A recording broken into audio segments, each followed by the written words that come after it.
취임 후 첫 해외 순방으로 미국을 방문하는 문재인 대통령이 오늘 워싱턴 DC에 도착했습니다. 뉴욕과 뉴저지 일원에 거주하는 한인 이민자가 17만 명이 넘는 것으로 집계됐습니다. 매분이 프로그램으로 입대 허가를 받은 젊은이 1000여 명이 추방 위기를 맞고 있습니다. 공화당은 30일 트럼프 케어 재수정안을 의회에 제출해 8월 표결을 이끈다는 계획입니다. 뉴욕시 렌트 한정 아파트 약 100만 가구의 렌트가 동결 2년 만에 인상됐습니다. 이상은 이 시각 주요 뉴스입니다. 여러분 안녕하십니까? KBN 뉴스입니다. 취임 후 첫 해외 순방으로 미국을 방문하는 문재인 대통령이 오늘 워싱턴 DC에 도착했습니다. 한미 양국 정상은 한미 동맹의 발전 방안과 북한의 핵과 미사일 위협에 대응하기 위한 공조 방안 등을 논의할 것으로 보입니다. 보도에 김지수 기자입니다. 오늘 미국에 도착한 문재인 대통령은 장진호 전투 기념비를 찾아 헌화하는 것으로 방미 공식 일정을 시작했습니다. 장진호 전투는 6.25 전쟁 중 한국군과 미군 등 가장 많은 유엔군이 희생당한 전투로 알려져 있습니다. 트럼프 미국 대통령과의 정상회담은 오는 30일에 열립니다. 두 정상은 공동성명을 발표한 뒤 각각 언론 발표문을 통해 회담 성과를 설명할 계획입니다. 이에 앞서 문 대통령과 김정숙 여사는 29일 오전 트럼프 대통령 부부가 주최하는 백악관 환영 만찬에 참석합니다. 같은 날 오후에 문 대통령은 미국 의회 하원 지도부를 만나 간담회를 한 뒤 이어 상원 지도부를 만날 예정입니다. 문 대통령은 미국 순방 마지막 날인 다음 달 1일 미국에 거주하는 동포들과의 오찬 간담회와 워싱턴 특파원 간담회를 연 뒤 이튿날 귀국합니다. KBN 뉴스 김지수입니다. 뉴욕과 뉴저지 일원에 거주하는 한인 이민자가 17만 명이 넘는 것으로 집계됐습니다. 뉴욕주에서는 퀸즈에, 뉴저지에서는 버겐 카운티에 가장 많은 한인이 거주하는 것으로 나타났습니다. 이민정책연구소가 연방센서스의 아메리칸 지역사회조사 2011에서 15년 인구 현황 추산 자료를 토대로 발표한 보고서에 따르면 뉴욕주 내 전체 이민자 442만 3천여 명 중 한인 이민자 수는 98,803명, 2.4%를 차지했습니다. 뉴저지주 내 한인 이민자 수는 전체의 3.7%인 7만 1,300여 명으로 나타났습니다. 이는 한국에서 출생한 미시민권자와 영주권자, 유학생 등 합법적으로 체류하고 있는 한인들을 포함한 수치입니다. 뉴욕주에서는 퀸즈의 한인 이민자가 가장 많아 44,709명을 기록했으며 뉴저지에서는 한인 밀집 지역인 버겐 카운티에 가장 많은 43,157명의 한국 출생 이민자가 거주하고 있는 것으로 조사됐습니다. 뉴욕주에서 퀸즈 다음으로 한인이 많이 거주하는 곳은 맨해튼으로 12,780명, 나소 카운티 7,970명, 브루클린 5,779명, 서포 카운티 4,180명 등의 순이었습니다. 웨체스터 카운티와 태튼 타일랜드에서도 각각 4,111명과 2,668명의 한인이 거주하는 것으로 나타났습니다. 뉴저지에서는 버겐 카운티 다음으로 미들섹스 카운티에 5,382명의 한인이 거주하는 것으로 나타났으며 허드슨 카운티 3,233명, 맘모스 카운티 2,188명, 모리스 카운티 2,150명, 멀서 카운티 2,131명 등의 순으로 집계됐습니다. 저소득층 한인과 아시안 아메리칸들을 돕는 한인 커뮤니티 재단이 올해도 70만 달러의 기금을 한인과 아시안 단체들에 배분했습니다. 지난해 19개 단체에서 올해는 13개의 단체를 선정했습니다. 27일 한인 커뮤니티 재단은 맨해튼에서 한인 단체들에 대한 지원금 전달식을 열고 2017년 그랜드 파트너로 선정한 13개의 단체들을 발표했습니다. 이번에 선정된 단체들은 민권센터, 패밀리터치, 뉴욕 이민자 연맹, 빅브라더스, 빅시스터스 오브 NYC 등 13곳입니다. 기금과 총 배분액은 지난해와 같지만 수혜 단체는 19개에서 13개로 바뀌어 한 단체당 돌아가는 금액은 커졌습니다. 한인 커뮤니티 커뮤니티 재단은 이들 단체들을 축하하며 앞으로도 내외부적으로 견고한 단체들이 늘어나 커뮤니티를 뒷받침해 줄 것을 당부했습니다. 윤경복 사무총장은 선정된 단체들을 통해 우리 커뮤니티는 더욱 건강해지고 견고해질 수 있다며 함께할 때 우리는 더 강해질 수 있다고 강조했습니다.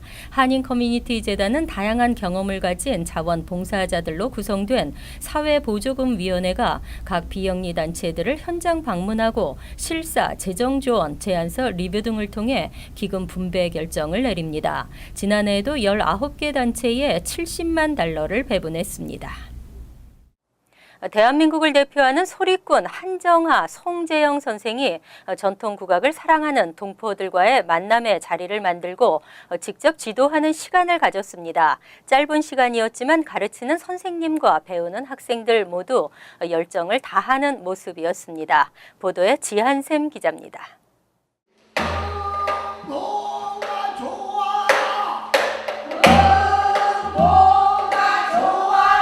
한국을 대표하는 소리꾼 중 한 명인 송재영 명창. 2003년 전주 대사슴놀이 장원에 올라 대통령상을 수상한 송재영 명창은 현재 전주 대사슴놀이 보존협회 이사장으로 활발한 활동을 하고 있습니다.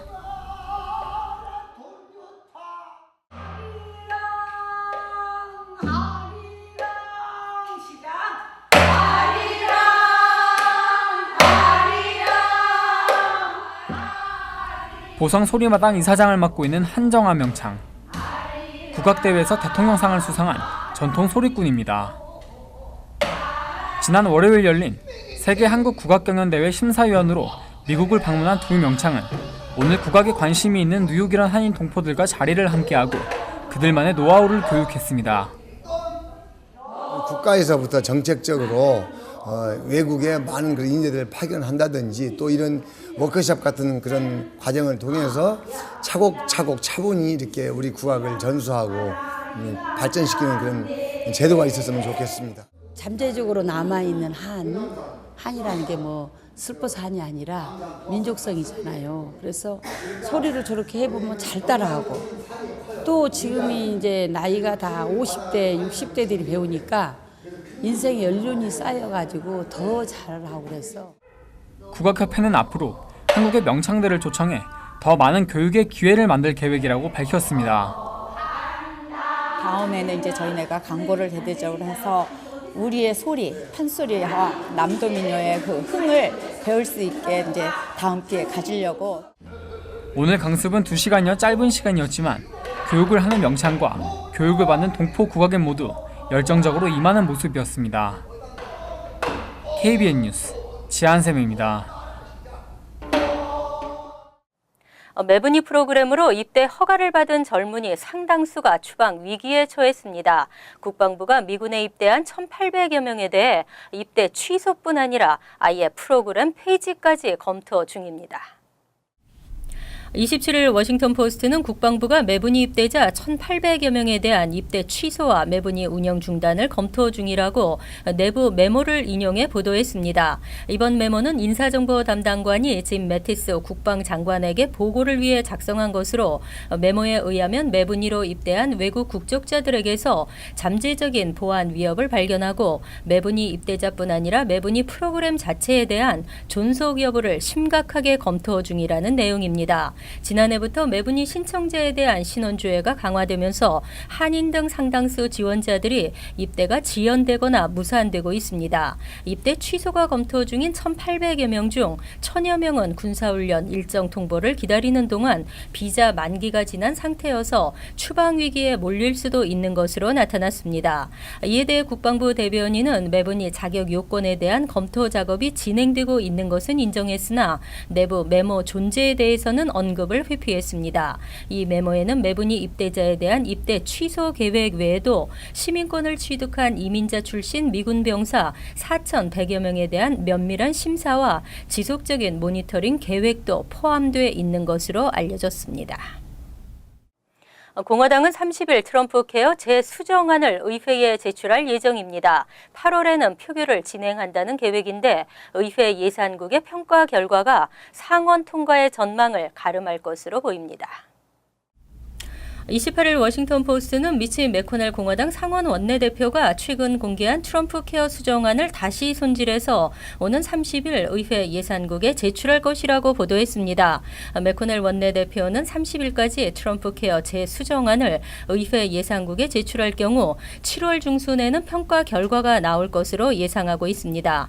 8월 휴회 전 상원 전체 회의에서 트럼프 케어 표결이 가능하다는 게 매코넬 원내대표의 판단입니다. 다만 수정안의 어떤 부분들을 다시 손볼 것인지는 명확하지 않은 것으로 전해졌습니다. 공화당 내에서도 수정안이 오바마 케어를 답습했다고 지적하는 측과 기득권층을 위한 의료보험으로 전락할 수 있다는 측의 주장이 엇갈리고 있어 매코넬 대표가 양측의 요구를 모두 수용하기는 사실상 불가능할 것으로 예상됩니다. 여기에 더해 의회는 공화당 상원안이 2026년까지 2,200만 명의 무보험자를 추가로 발생시키고 저소득층과 장애인 등을 위한 메디케이드 확대를 장기적으로 차단해 연방정부의 재정 적자를 해소하려고 했다고 지적했습니다. 한편 28일 미국인의 17%만이 공화당 상원의 트럼프 케어 수정안에 찬성하는 것으로 나타났습니다. 지연은 일상사, 탈선은 다반사입니다. 또라는 말이 이어지는 MTA 사고 소식에 승객들은 이제 할 말조차 잊었는데요. 어제 A전철 탈선으로 30여 명이 부상했으며 승객들은 끔찍한 공포를 경험했습니다. 27일 오전 9시 48분쯤 맨해튼 웨스트 128스트리트 지하철 선로에서 125스트리트역으로 진입하던 A전철의 비상 브레이크가 작동하면서 두량이 선로를 이탈하며 터널벽에 부딪혔습니다. 선로 일부가 불길에 휩싸이면서 연기가 발생했고 열차 내 전원 공급이 차단됐습니다. 전철에 타고 있던 탑승객 34명이 부상을 입었습니다. 조 로타 메트로폴리탄 교통공사 국장은 사고 현장에서 가진 기자회견에서 사고 상황을 설명하며 비상 브레이크의 작동 원인에 대해서는 조사 중이라고 밝혔습니다. 소방국은 사고 전철의 승객들은 전원 구조됐고 다친 승객 모두 경미한 부상을 입었다고 밝혔습니다. 하지만 사고 당시 전철에서 내려 불빛도 없는 지하선로 터널로 긴급 대피해야만 했던 승객들은 극심한 공포와 끔찍한 경험을 해야 했고 일부 승객은 호흡곤란을 겪었습니다. MTA는 사고 현장 복구에 상당한 시간이 소요될 것으로 예상하고 운행에도 차질이 장기화될 것이라고 말했습니다. 뉴욕시 렌트 한정 아파트 약 100만 가구의 렌트가 동결 2년 만에 인상됐습니다. 오는 10월부터 1년간 적용됩니다. 27일 열린 렌트 가이드라인 위원회 회의에서 오는 10월 1일부터 내년 9월 30일 사이 렌트 갱신 1년 연장은 1.25%, 2년 연장은 2%를 인상하는 방안을 찬성 7표, 반대 2표로 가결했습니다. 뉴욕시 렌트 한정 아파트 약 100만 가구의 렌트가 동결 2년 만에 인상되는 것입니다. 지난 4월 예비 표결에서 잠정 채택했던 인상률과도 거의 일치하는 수준으로 건물주들의 요구 인상률 보다는 다소 낮게 결정됐습니다. 예비 표결에서의 인상률은 1년 연장 1에서 3%, 2년 연장 2에서 4%로 잠정 채택했었습니다. 건물주들은 아파트 운영 경비가 지난해 6% 이상 증가했다며 1년 연장 4%, 2년 연장에 8% 인상률을 제시했었습니다. 하지만 1년 연장의 경우는 렌트 인상 동결 2년 만에 처음으로 인상되는 것입니다. 이번 결정과 관련 빌 드블라지오 시장은 대변인 성명을 통해 렌트 인상률은 지난 4년 동안 역대 최저 수준을 유지했다며 세입자 보호와 저렴한 수준의 렌트 유지를 위해 계속 노력하겠다고 밝혔습니다. 뉴욕시 신분증 ID NYC 혜택이 확대됩니다. 공공기관, 도서관뿐 아니라 시정부와 파트너십을 체결한 기관과 단체 등으로 확대됐습니다. 뉴욕시가 각종 위락시설, 어린이 프로그램 단체 등과 파트너십을 체결하면서 이 시설과 기관들을 이용하는 ID NYC 소지자들은 할인 혜택을 받을 수 있습니다. 빌 드블라지오 시장은 27일 각종 어린이 프로그램을 제공하는 시설과 단체 그리고 위락시설 등과 ID NYC 소지자에게 할인 혜택을 제공하기로 파트너십을 체결했다고 밝혔습니다. 먼저 시 곳곳에서 진행되는 각종 어린이 프로그램에 참여할 수 있는 키드 패스 플러스는 베이직 플랜이 한 달에 $49, 가족 플랜은 $99, 파워 플랜은 $189지만 ID NYC 소지자는 한 달 멤버십을 50% 할인받을 수 있습니다. 자전거 교육과 함께 각종 자전거 타기 프로그램을 제공하는 바이크 뉴욕은 연회비 $45에서 절반을 할인받을 수 있습니다. 또 멤버십에 가입하면 매년 뉴욕시 5개 보로를 도는 자전거 투어 대회 TD5 보로 바이크 투어에 출전할 수 있습니다. 미니어처 전시관 걸리벌스 게이트는 25% 할인받을 수 있고 센트럴파크에 있는 놀이공원 빅토리안 어뮤즈먼트 파크를 이용할 때도 ID NYC 소지자는 입장료 하나 값에 2명분을 살 수 있습니다.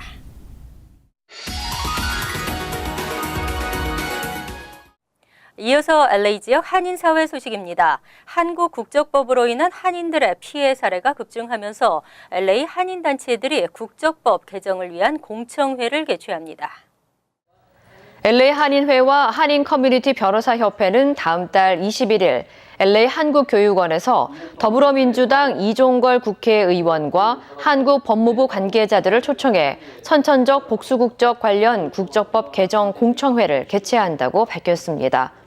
협회 측은 국적법에 대해 잘 모르던 한인 2세들이 국적 이탈 신고 기한을 놓쳐 남성의 경우 병역 의무가 부과돼 한국에서의 거주와 직업 선택의 자유가 제한되는 등 피해 사례가 잇따라 발생하고 있다며 이번 공청회를 통해 한국 국회와 정부 관계자들에게 국적법 개정에 대한 필요성을 알릴 계획이라고 강조했습니다. 병역 기피와 원정 출산 등을 막기 위해 제정된 국적법은 미국에서 태어나 시민권을 얻은 한인 영주권자의 자녀들이 자동으로 한국 국적을 부여받게 되고 이 같은 복수 국적자들이 만 22세가 되기 전 반드시 하나의 국적을 선택해야 하는 내용을 골자로 하고 있지만 이와 관련해 한인들이 피해를 입는 경우가 늘어나면서 큰 논란이 이어져 왔습니다. 한편 LA 한인회와 한인 커뮤니티 변호사협회는 국적법과 관련한 공청회뿐만 아니라 관련 탄원서 서명 운동과 한인 피해 사례 수집 운동도 함께 전개해 나갈 계획이라고 덧붙였습니다. LA 카운티에 있는 75개의 커뮤니티 도서관이 오는 7월 1일부터 운영 시간을 확대합니다.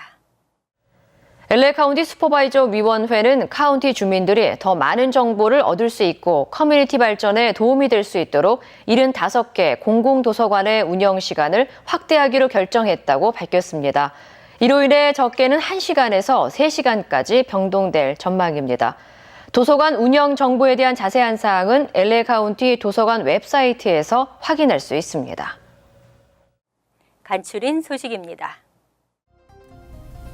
27일 한국과 애리조나주 간 운전면허 상호 인정이 본격 시행됐습니다. 이기철 주 LA 총영사는 존 헬리코스키 교통장관과 운전면허 상호 인정 양해각서에 서명했습니다. 이에 따라 애리조나주에 거주하는 18세 이상 한국 국민은 주 교통부사나 48개 차량국 사무소에 한국 운전면허증과 서류를 제출하면 필기나 주행시험 없이 애리조나주 운전면허를 받게 됩니다. 뉴저지에서도 앞으로 고용주는 구직자의 과거 직장 급여를 묻지 못하게 됩니다. 뉴저지주 상원은 26일 이와 같은 법안을 표결에 붙여 통과시켰습니다. 이에 앞선 지난달에는 하원에서도 같은 내용의 법안이 통과됐습니다. 이번 법안은 남녀 간의 급여 격차를 줄이고 과거 직장에서의 불합리한 급여를 받았던 직장인들이 합리적인 급여를 받을 수 있을 것으로 기대를 모으고 있습니다. 맨해튼 최남단에 위치한 사우스페리 전철역이 허리케인 샌디 피해로 폐쇄된 후 5년 만에 재개장됐습니다. 맨해튼과 브루클린을 잇는 페리역 인근에 위치한 사우스페리역은 2012년 1,500만 갤런의 빗물과 하수가 전철역을 덮쳐 기반 시설은 물론 전기 시설 및 기계들이 모두 망가졌습니다. 당국은 사우스페리역 복구를 위해 3억 900만 달러를 투입했습니다. 브루클린에서 한 중국계 상인이 개고기로 핫도그를 만들어 팔아오다 경찰에 체포됐습니다. 뉴욕시 위생국 검시관은 최근 57세 사이핑 초우가 핫도그에 개고기를 넣어 판매한다는 제보를 받아 조사하던 중 관련 사실을 확인하고 뉴욕 시경에 인계했습니다. 초우가 지난 18년간 브루클린 지역에서 판 핫도그는 100만 개에 달하는 것으로 알려져 충격을 주고 있습니다. 환율과 증권 소식입니다.